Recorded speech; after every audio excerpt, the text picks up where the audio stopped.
Hi guys, welcome to my channel. I'm your host Dr. Sane, and today I thought of saying something about how we are cheated on by large businesses by shrinking the sizes of the products they sell us, and of course hoping that we would not notice the difference.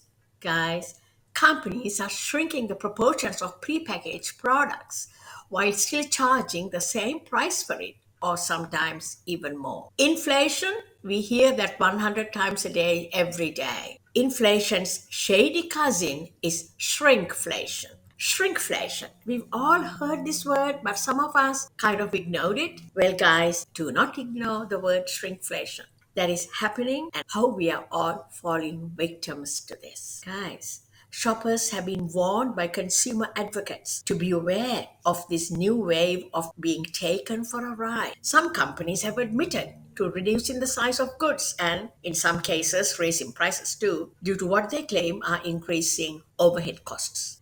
But is this fair on us shoppers? Manufacturers say they are facing rising production costs. However, believing that most shoppers are less likely to notice a reduction in the quantity of a product than a price rise is not just acceptable, don't you think? It's a bit sneaky, quite dubious to say the least. Consumer associations worldwide have sounded the alarm on the issue, saying they are already receiving many reports of consumers getting less value for money at the checkout. An Australian Consumer Association reported in a statement, quote, "At one major supermarket, the selling price of a large pack of a popular brand of breakfast cereal increased by 12%, but the contents shrank by 5%. So the price per 100 grams increased by 17%. Guys, everything from a bar of chocolate to breakfast cereal is getting smaller for the same price, or maybe even a higher price.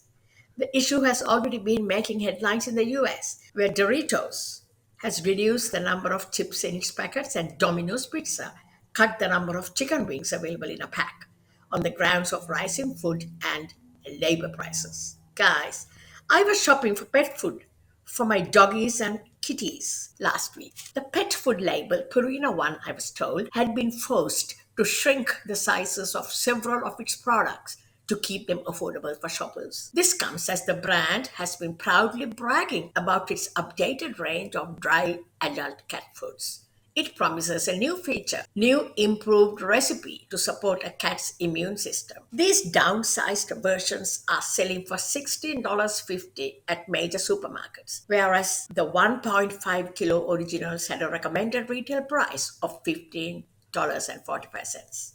Guys, the newer products now come in 1.4 kilo bags, selling for 16.50 at major supermarkets, whereas the 1.5 originals had a recommended retail price of $15.45. But it's not just pet products, guys. Our human foods are subjected to the shrinkflation squeeze too.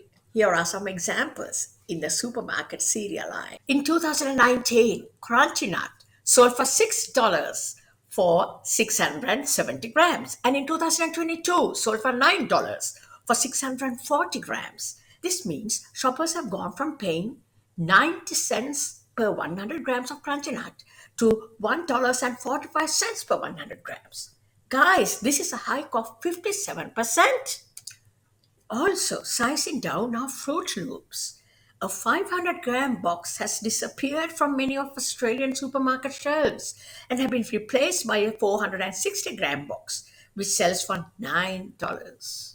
It's inflation you're not supposed to see. From toilet paper to yogurt and coffee to corn chips, manufacturers are quietly shrinking package sizes without lowering prices. Shrinkflation is accelerating worldwide. In the US, a small box of Kleenex now has only 60 tissues. A few months ago, it had 65. Chobani Flips yogurts have shrunk from 5.3 ounces to 4.5 ounces.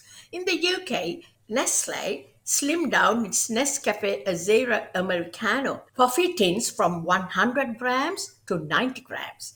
In India, I read somewhere that a bar of Vim dish soap has shrunk from 150 grams to 130 grams. It comes in waves. We happen to be in a tidal wave at the moment because of inflation, said Ed Gardowski, a consumer advocate and former assistant attorney general in Massachusetts.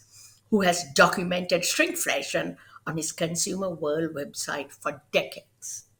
Guys, we need to be aware of what we are paying for. Let's be very alert as shoppers who expect to get value for our money at the checkout. That's it from me tonight. Bye for now.